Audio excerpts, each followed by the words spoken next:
Hi, good evening. Shall we start? Yes, sir. Okay, I hope my screen is visible. Yes, sir. It's visible. Okay, so let's start again.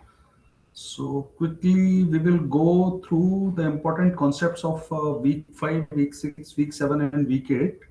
And then we will solve the PYPs and the graded assignments also.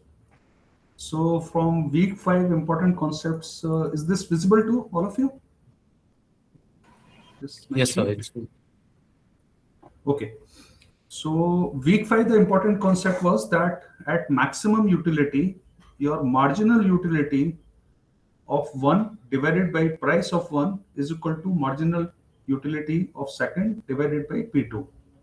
So just I will explain here. Of utility, for example, of two items X and Y is given by AX plus BY. How much we are getting utility from X, how much utility we are getting from B.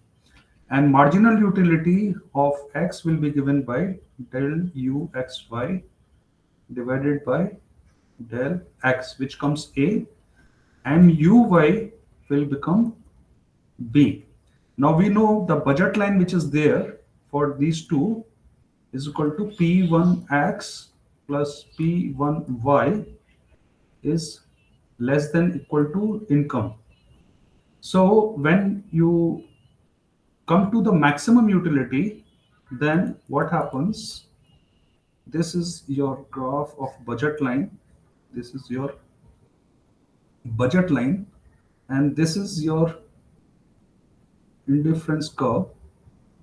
So this is the one where you get the maximum utility, and you can find directly by the formula mu1 by p1 is equal to mu2 by p2. So remember this formula. There will be questions on this in the PYP also and in the graded assignment also.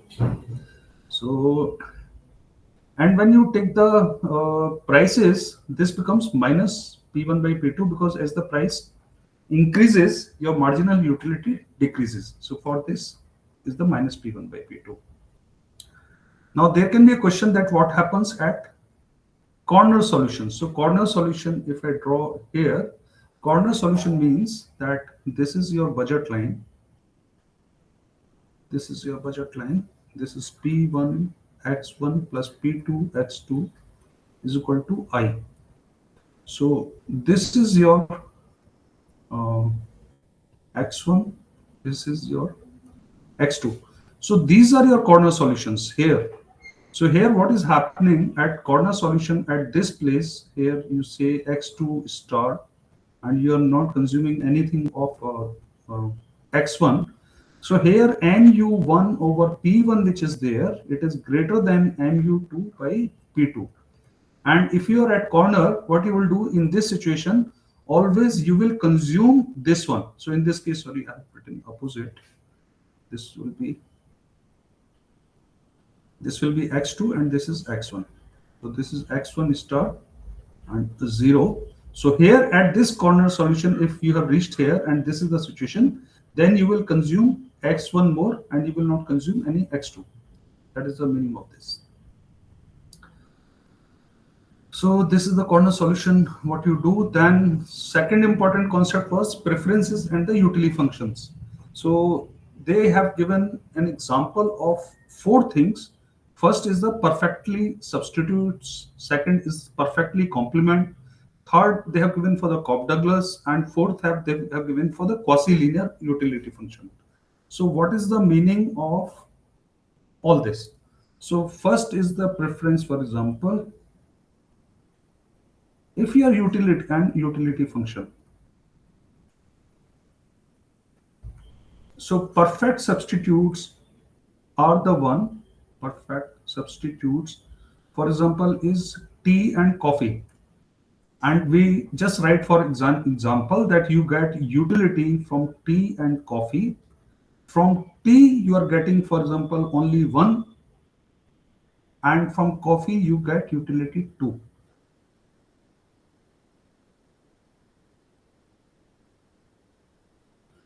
So depending, if you on only you will consume, for example, here, if you want to achieve the same utility and if you want to consume only T, so then you will consume 3T.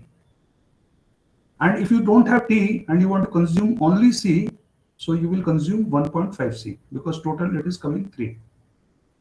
Okay, so they are known as perfect substitutes, and this is the utility function for the perfect substitutes.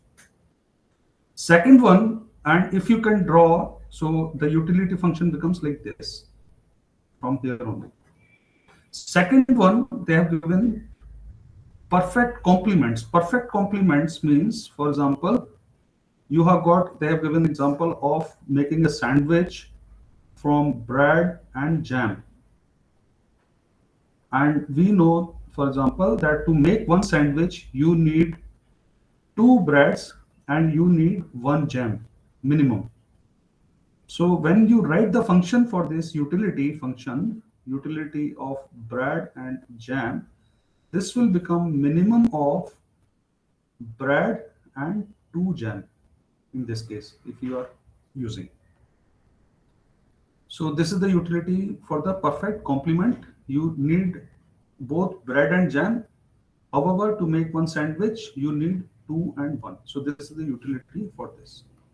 Now remember, in these both, if you do a monotonic transformation means that if your utility function was like this and you apply log on that, still it remains the monotonic.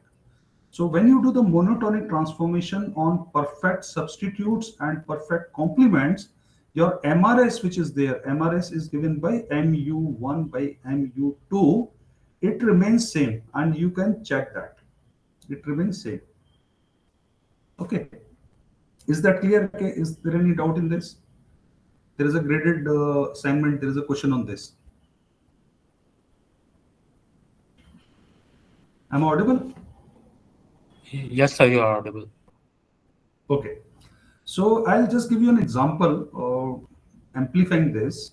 For example, your utility function for two items x1 and x2 is given as 2x1 plus 4x2.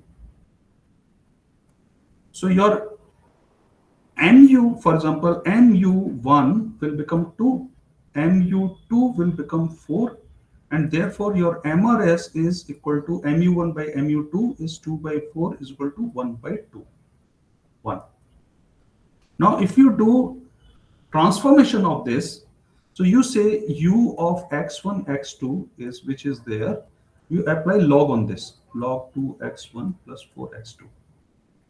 Okay.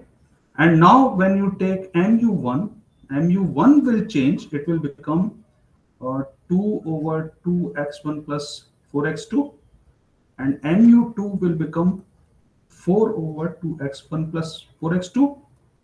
So your marginal utilities which are there, they are different. You can see from here.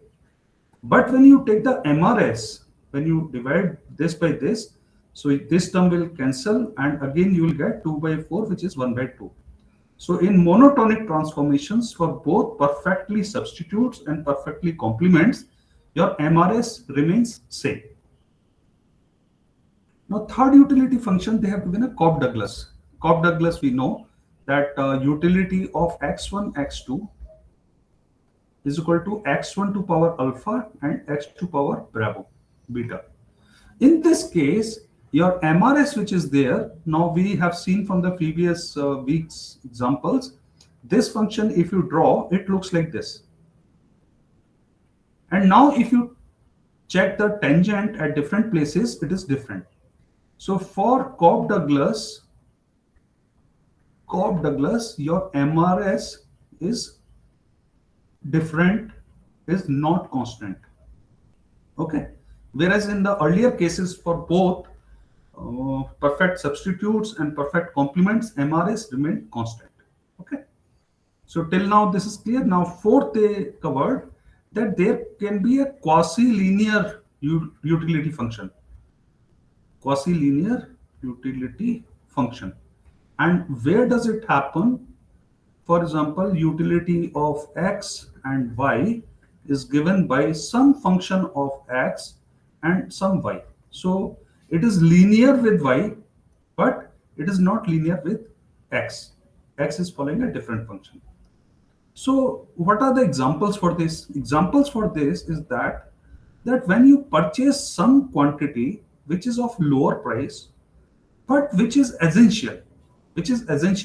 So for that it is linear, and then once you purchase that, so if you add an income like this, you're purchasing x, and x is here, y is here. So first you will purchase x, and then only if your income increases, if your income was here, the maximum amount you are putting to consume x. For example, I will give you a practical example that in our households, so first what we will do, we purchase basic ration first. Okay, dal, chawal, sugar, salt, and all that. And once we complete that, so with this it is linear. And once we purchase that, then only we go for the luxury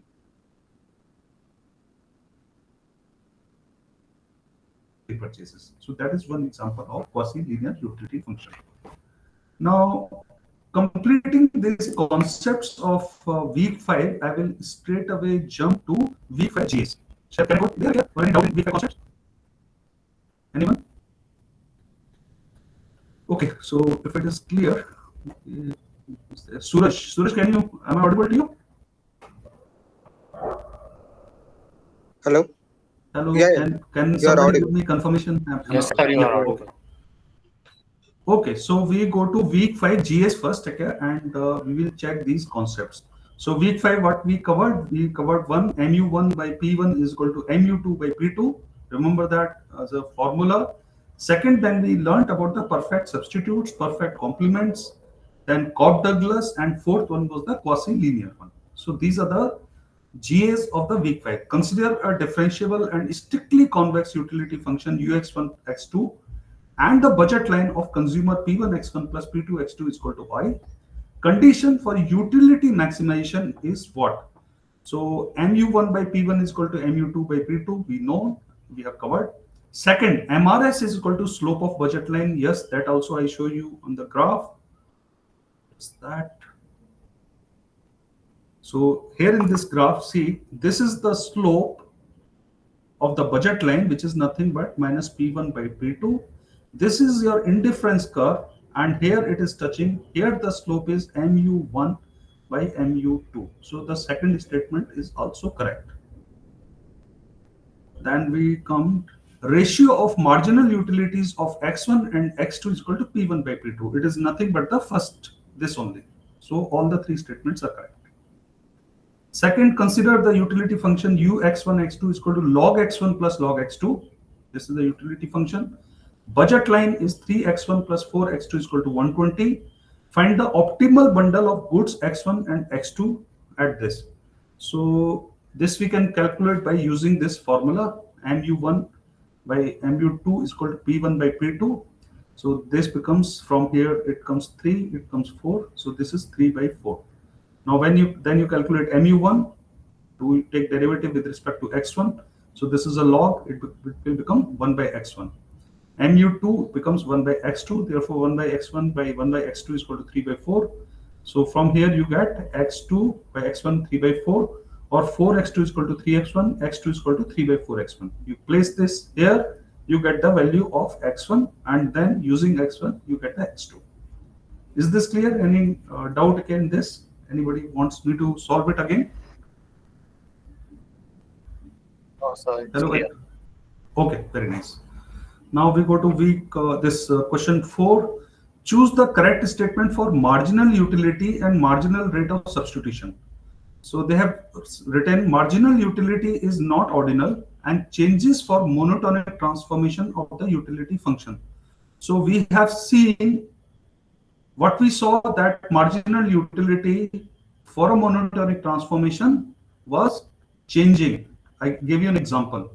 This I want to clarify here. This is from the GA, and in this answer they have given that answer is only this in the GA.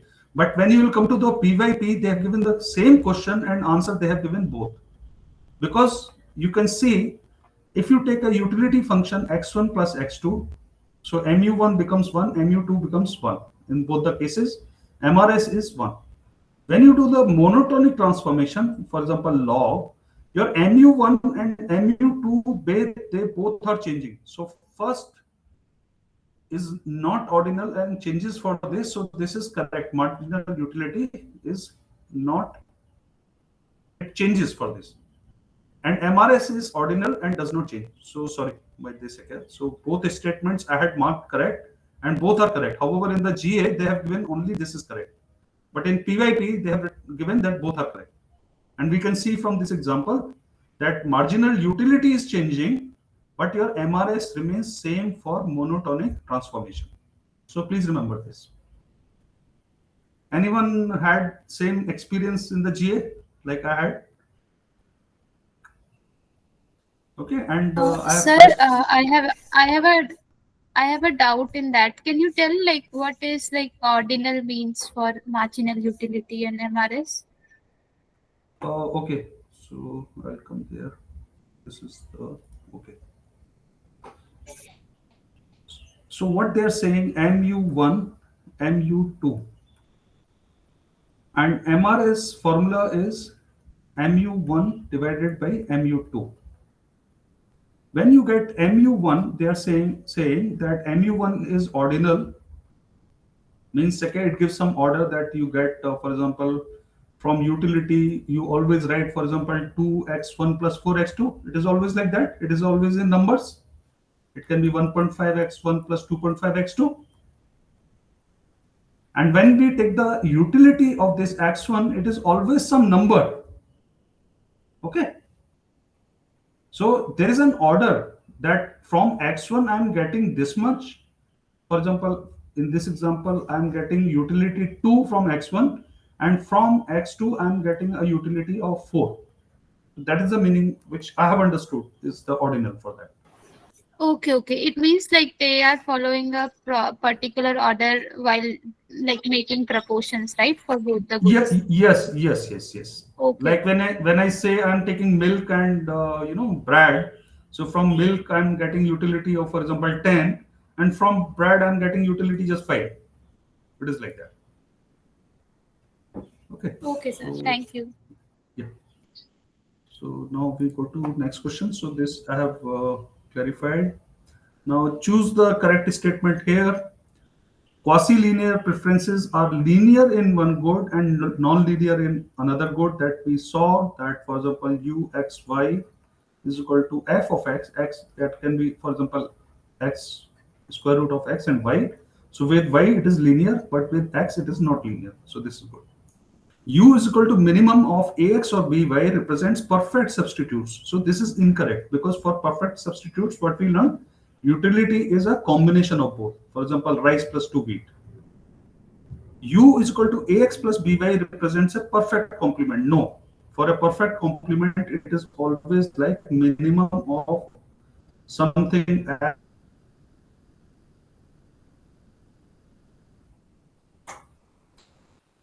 Now, suppose that at current consumption levels, an individual marginal utility of consuming an extra pizza is 20, whereas the marginal utility of consuming an extra one cold drink is 4, then MRS of cold drinks for pizza, that is the number of pizzas the individual is willing to give up to get one more cold drink, is how much. So here what do? We find MRS of cold drink for pizzas. MUC over MUP is 4 by 20 is 1 by 5.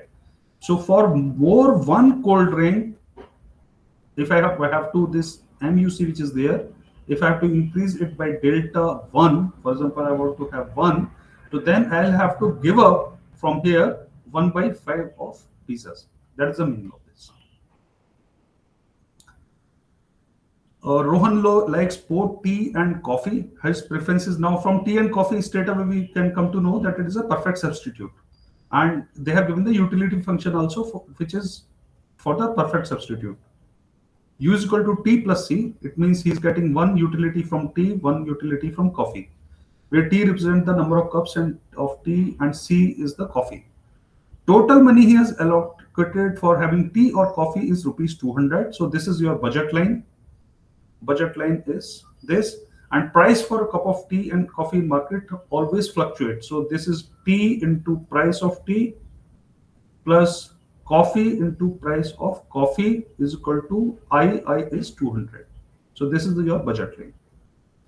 Choose the correct alternative regarding his optimal bundle of tea and coffee. So what he says, he will consume only tea if price of tea is less than price of coffee. So this is true because he's getting the same utility from both. So if the price of tea is less than price of coffee, he will consume more tea, and vice versa. If price of coffee becomes less than the price of tea, he will consume more coffee. So both statements, these are true. He is indifferent between tea and coffee when both the prices are same. So as per the utility function,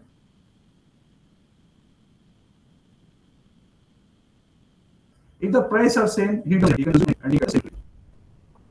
Is that clear? Yes, sir. Okay. Now we come to this. A consumer faces following maximizing problem. He wants to consume bread and butter. Okay, this is the example of complement. And here they have given the function also for this. U is equal to minimum of S by 2 over B. Given his budget constraint for breakfast, budget line is S plus 2B is equal to 20. Here S is the number of bread slices, B is the number of butter cubes. So what are the optimal number of slices of bread and he will consume? So they have given function max U is equal to minimum of S by 2 by B. You can write this also as multiply by 2, you get S and 2B. So minimum of slice and minimum of 2 of butter. This is your budget line. So this S which is there, you can replace with 2B. So you get 2B plus 2B is equal to 20. From here you get B is equal to 5, which is the butter, and you get slice is equal to 10. So this is the optimal. Okay. Now, next question is, if the income effect is in the same direction as the substitution effect, then the good is what? So I'll explain this. What is the meaning of this? They are saying that these are two items, X2, X1. This is your budget line for some income, and you are consuming X1. So now they are saying that if your income increases I1 and I2, and your X1 which is there, this was X1 star and this is X1 star hat. So if your X1 star hat is in the same direction, means this has increased and this has increased. So this means it is a normal good. Okay. If it decreases, for example, your income had increased, but your X1 star has decreased, for example, at I2, so then it is an inferior good. Okay, and here only I will cover your example of what was the Giffen goods. Giffen goods are the goods which are inferior, however, their consumption does not decrease. Consumption does not decrease with increase in income. These are the Giffen goods. In income. Is this clear, everyone? Difference between normal good, inferior good, and Giffen goods. And Giffen good, basically, it is a theoretical concept. In practical, like, you don't have any Giffen goods. Okay, so this we have done. So this is a normal, and if income effect is in the opposite direction, then I already have covered. It is an inferior, but it is not a Giffen. Now, a good is called a Giffen good when it must be an inferior good. Yes, it must account for a large fraction of consumers' budget. Theoretically, it is the concept, and they both are true. And its demand rises as the price or the income increases. So this is, I have written certain characteristics of inferior Giffen good. It is an inferior good. Price increase effect. If the price increases, then also its consumption does not decrease, and there are the basic necessities for which there are no close substitutes. For example, can you take the example salt? It is a basic. Whatever happens, you have to Sir, consume. can Yeah. ration be taken as an example for in given goods? Uh, Because Basically, basic yes, necessities they have given, but when I check, yes, you are right. Akya. But we cannot call ration as an inferior good. So giffen, what is the condition? Giffen is an inferior good first. Inferior. Okay. okay. Hmm. Okay. That's why I said it is mainly a theoretical concept. In practical, it is very difficult to find giffen goods. Okay, an improvement in technology, what does it do? It changes the quantity supplied. It shifts supply curve outward, shifts supply curve inward. So what happens? Your supply function uh, is something like this. This is your supply function. When your technology, this is price and this is quantity, and this is your supply function. So when the technology increases, it means at all prices, due to the technology advancement, you are the supplier can give at all the prices he can increase the quantity due to the technological advancement. So therefore, this second it is shifting the supply curve outward. It is going okay. Given the explanation, improvement in technology makes it cheaper, easier to produce good, which increases the quantity supplied at each price level. This results in a rightward shift of the supply curve. Next one is the demand market demand curve for blankets is this much. Market supply curve is this much. The equilibrium quantity and prices are this. This is very easy to calculate. So all of us we have done that. Only the point here that here if you see this graph, this is for example, I'm just repeating. I know all of us we understand this. So this is a demand function. For example, it is p is equal to 20 minus q. So here it is 20. Here it is 20. This is for example supply function, and here you can say that q is equal to 2 minus p. So here we get equilibrium. So here we get the perfect optimal price and optimal this. And this is the area, this triangle, it is the consumer surplus. This triangle area, this is the producer surplus. Okay. Why I'm covering, I know that all of us we know, but this concept we'll be utilizing further when we will be calculating effect of taxes and all that. So then it will come handy. That's what I wanted to cover here.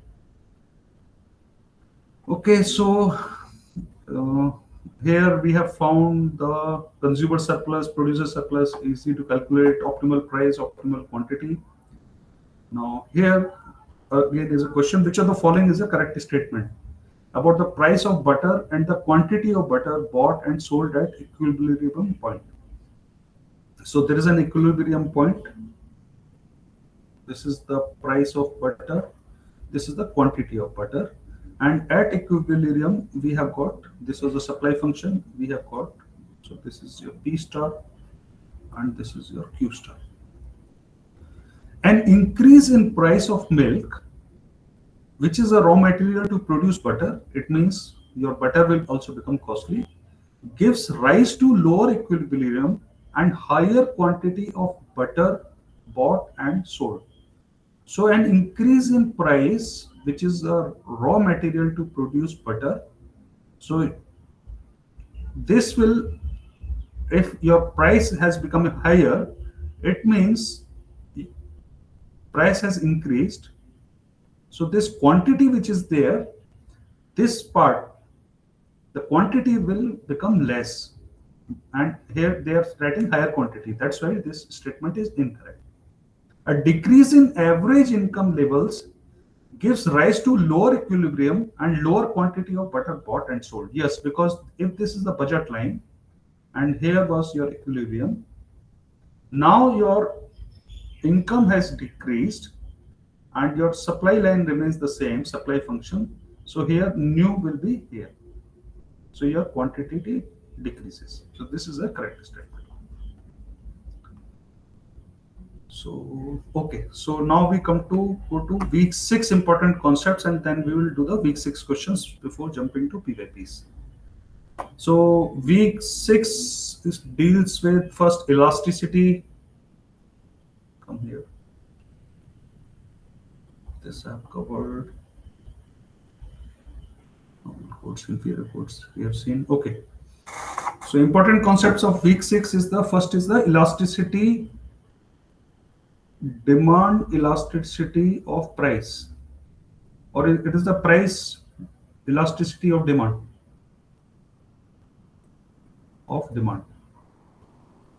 So it says how much demand is changing with change in price. So you can write it as delta Q by delta P into P by Q, and this is minus because as price increases, your demand quantity decreases. That's why it is minus. In all other functions of or definitions of elasticity, it might not be negative. Only for the price it is negative. This is an important formula. Please remember this. The second formula is your marginal revenue. It is derivative of total revenue by quality, and which comes when you do it becomes P into 1 minus 1 by elasticity. It means if your elasticity is less than 1, which means it is not inelastic, then your marginal revenue decreases. If your elasticity is more than 1, then your marginal revenue increases. So these are two important concepts. Third is there is a function, this we have done in week 4. If there is a function for demand, what should be the quantity for maximum profit that we can calculate? There's no problem with that.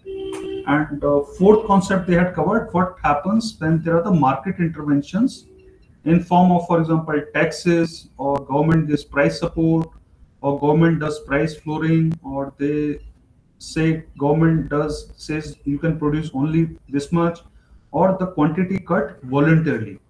So I will just take one example to cover this from week 6.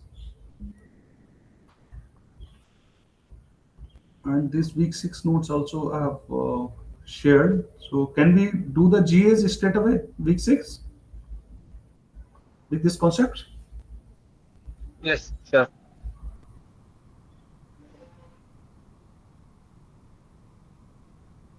Hello? Yeah, okay. So they have given function for some company yo-yos. Demand is of P is the price, M is the income, is 4 minus 2P plus 1 by 100 M. M is 100, P is 1, and what is the income elasticity of demand for yo-yo? Okay, so let's solve this.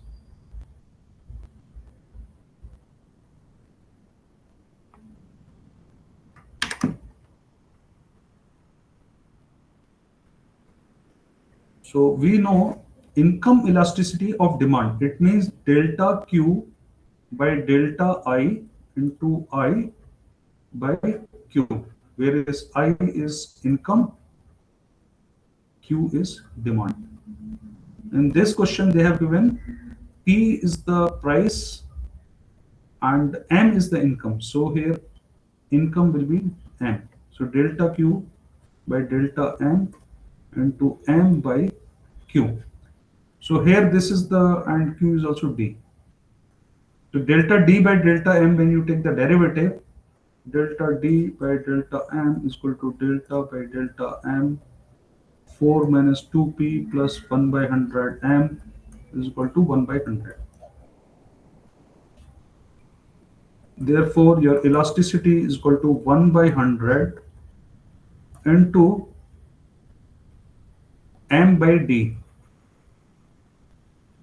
So M they have given 1 by 100, M they have given is 100, and demand you have to calculate from here. So demand will become 4 minus 2 plus 1 by 100 into 100. is equal to 4 minus 2 plus 1 is equal to 3. 100. Yeah. So your elasticity becomes 1 by 3. So this is simple mathematics, just we have to remember the formula.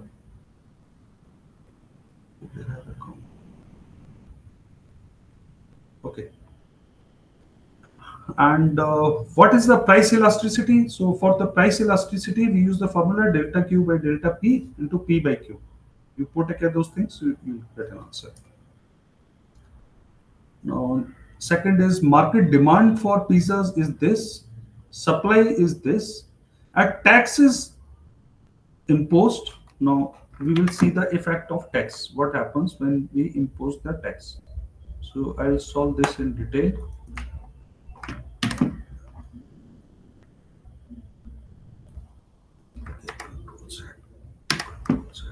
I'll copy the question only.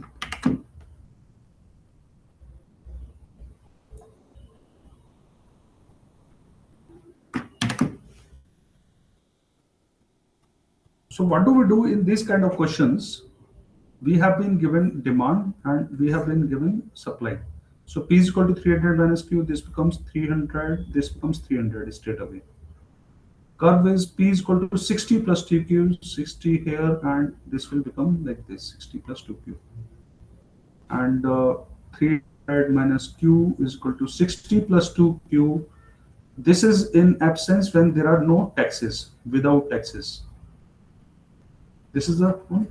So here you will get 240 is equal to 3Q, Q is equal to 80. So here we get 80. And P will become 300 minus 20 is 220. So this is your in absence of this. And then here in this you can calculate consumer surplus, which is this area. This will become half into 300 minus 220 into 80. This becomes 3200. Producer surplus is this area. This is 60. This is equal to half into 220 minus 60 into 80. 12 minus 6 is 160, 160 by 2. 80 into 80 is 6400. And total surplus is 6400 plus 3200 is 9600. Now see, we have to see the effect of now tax. Now what happens when you apply a tax of 15 rupees? So now your supply function which is there, it will become 60 plus 15 plus 2Q. And this will become 300 minus Q. So it jumps here. This is new line with tax. And here now you will get new price which the consumer will pay, and this is the new quantity. So here we will get 3Q is equal to 300 minus 75 is equal to 225 and Q is equal to 75. So Q is 75 and price will become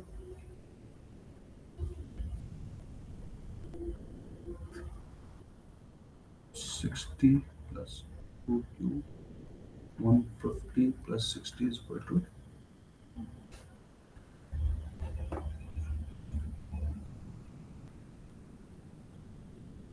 so price will come from your demand function. Demand function is P is equal to 300 minus Q. 300. Have I done some mistake again? Anyone? Can somebody point out?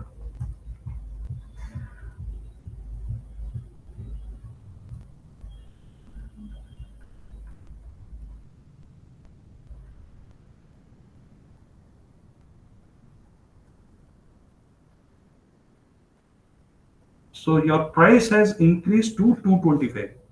So the consumer is paying 225, but how much the producer is getting? So now see here, Now, new consumer surplus which is there, this is this shaded region. So CS surplus is equal to half into 300 minus 225 into 75, which becomes 75 into 75 divided by 2. This is new consumer. And new producer, how much is he's getting? He is getting again, he is selling at 225, but 15 rupees he's paying tax, so he will get only 210. So half into 210 minus 60 into 75. This is the producer surplus. And to find the dead weight loss, you find total surplus here, you add these two quantities, and dead weight loss is this quantity minus 9600. So this is how you solve. Okay, is it clear, or do you want me to cover? Yes, clear. Okay. Okay. So with this concept, you will be able to do both effects of taxes and all that. So with that, week 5 and 6 is complete. Now we jump to week 7.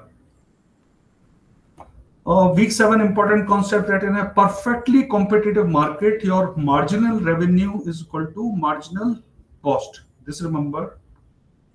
So directly you can apply this in the formulas and you will get that. What the monopolist he does? Monopolist is the one who is the only seller and there are many buyers. So monopolist, he can increase the marginal cost or the price which is their marginal cost by a very, very small epsilon. Generally, he will, in the perfectly competitive, marginal revenue is equal to marginal cost. However, a monopolist can increase by small epsilon. If he increases by much more, then the quantity demanded will become less. So this is the concept for the monopoly. This is the formula which you have to remember, which is known as the learner's index, that P into 1 minus 1 by elasticity is equal to marginal cost. Or you can remember this also, 1 by elasticity is equal to price minus marginal cost divided by price. This will come handy in the questions.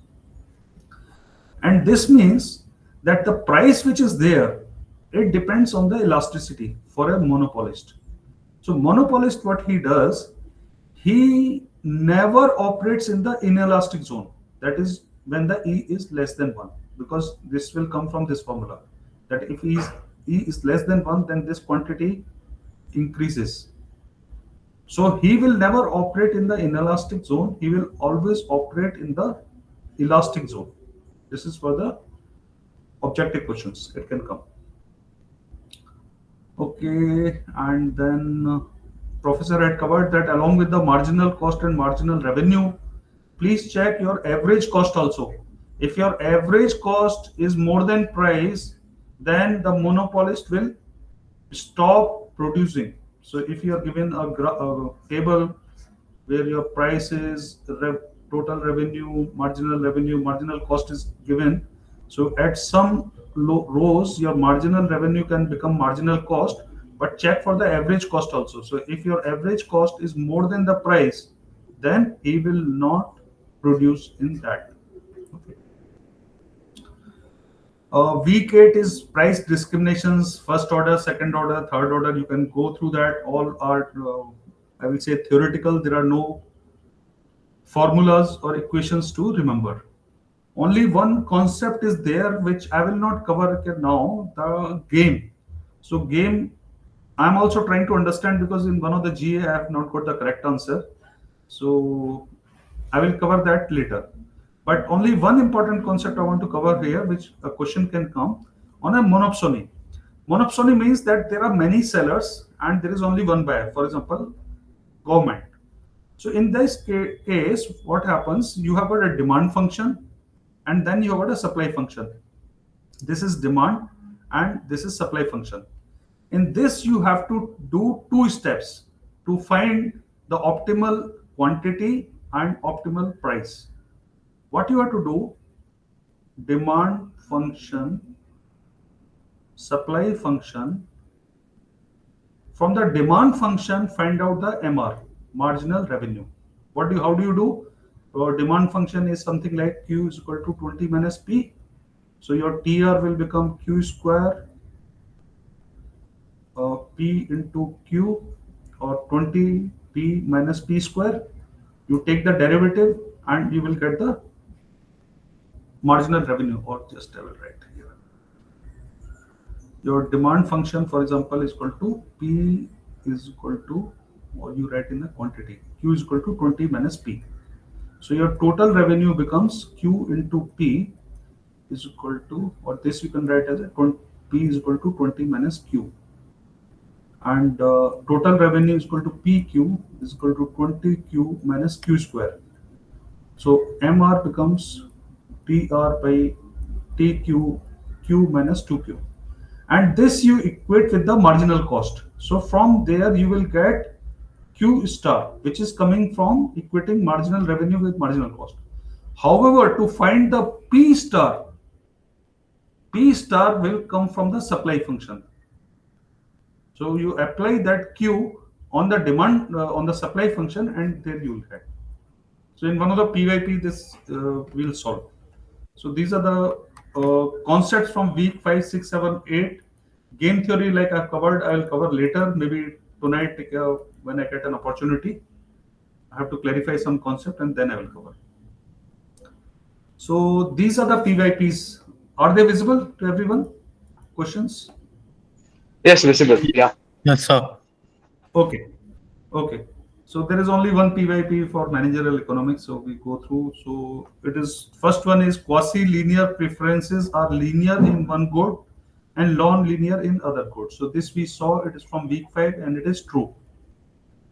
Second, marginal utility changes for a monotonic transformation of the utility function. So this is also true. Okay, whereas in the graded assignment, they have given this as false. In the PYP, it is true. And we saw with an example why it is true. MRS does not change for a monotonic transformation of utility function. So this also we saw, and this is true. So all three are true. Okay. Second, the fraction of quantity tax paid by buyers rises as supply becomes less on price elasticity. Okay, this concept I have not covered, so I will cover it here. So there are two types of elasticities. One is called supply elasticity, and one is called demand elasticity. Supply elasticity means a supplier can supply at all prices. Okay. So in this case, when the supplier can supply at all prices, then the buyer's share of tax increases. Okay, because supplier is able to supply at all the prices. Vice versa, if supply elasticity is inelastic, then the buyer's share of tax will decrease. Vice versa. Second is, okay, just give me 30 seconds. I got a phone call.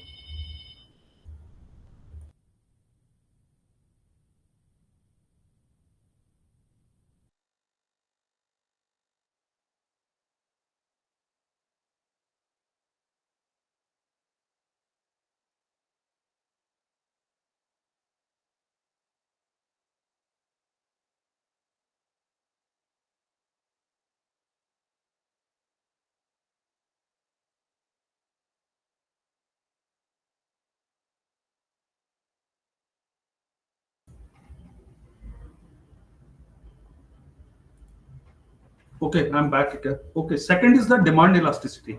So remember, if demand elasticity is inelastic, it means whatever happens, the buyer will purchase. So if demand elasticity is inelastic or it is decreasing, then the buyer share of tax will always increase. So these two concepts, please remember, they will come handy. So first is the fraction of quantity tax paid by buyers rises as supply becomes less on elastic. No.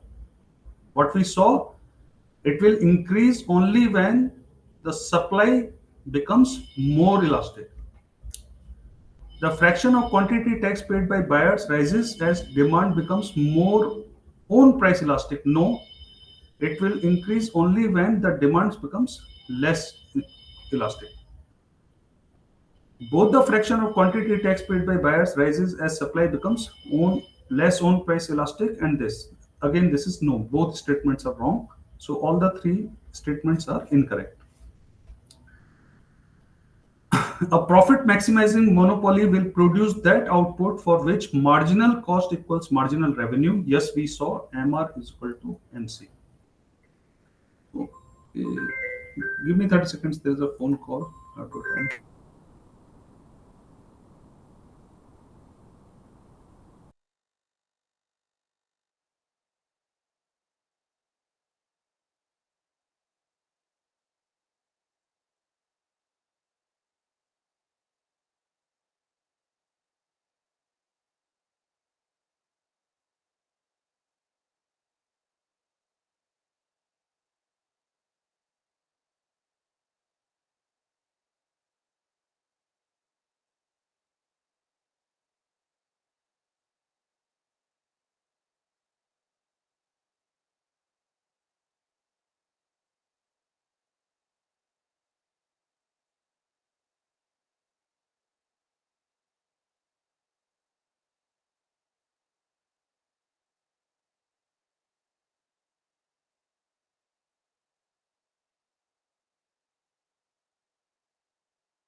Okay, I'm back. Sorry, okay, there is a phone call. Okay, we come to this point.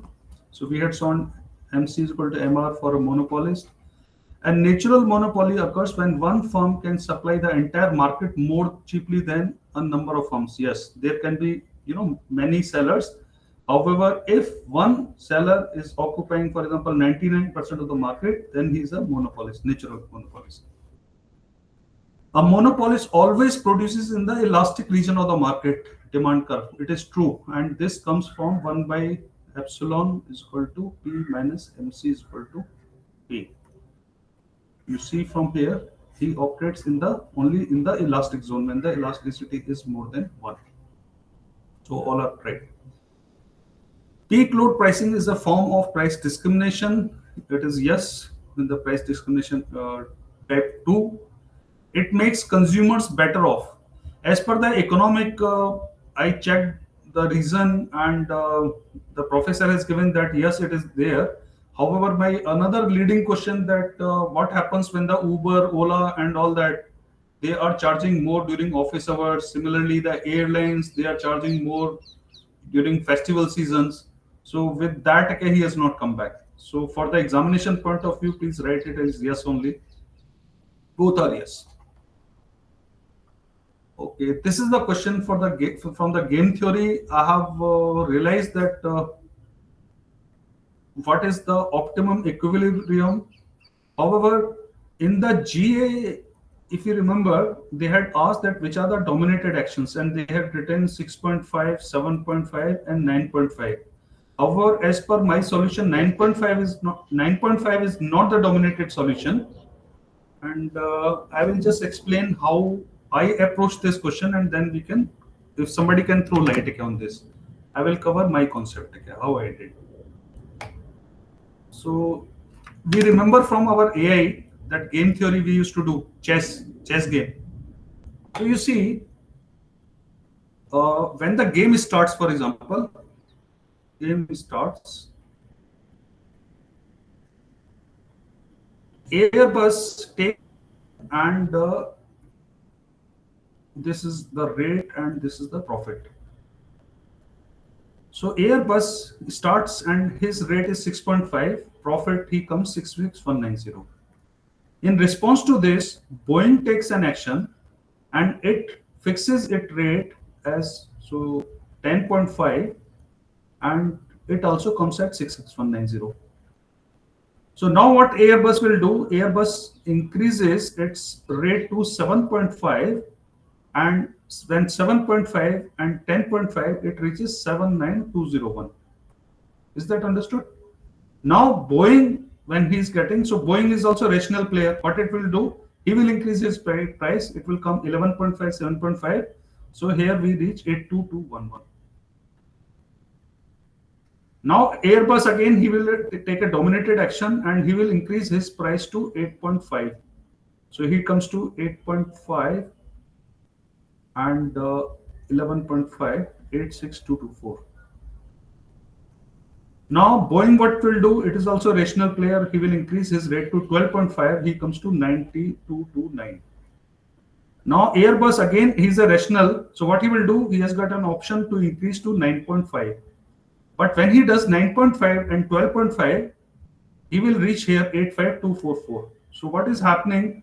His profit is decreasing here. So he will not take this action. Okay. And this becomes the equilibrium for both 8.5 and 12.5. That's why due to this reasoning, I considered that dominated actions for Airbus are only 6.5, 7.5 and 8.5. This 9.5 is not a dominated action. I have flagged this issue on the G space. I have not got the reply. So again, I will check. That's why I said maybe I'll take another 5 minutes session to clarify this. But this has been my approach. If anybody has been able to get it correctly, you can throw some light on this. I'll request. Have you applied the same technique in that graded assignment? Was it Yeah. matching? No. That's why Okay, I'm saying that in the upgraded, in PYP, it is matching. See, I will show you the PYP. How many strategies or actions of Airbus are strictly dominated?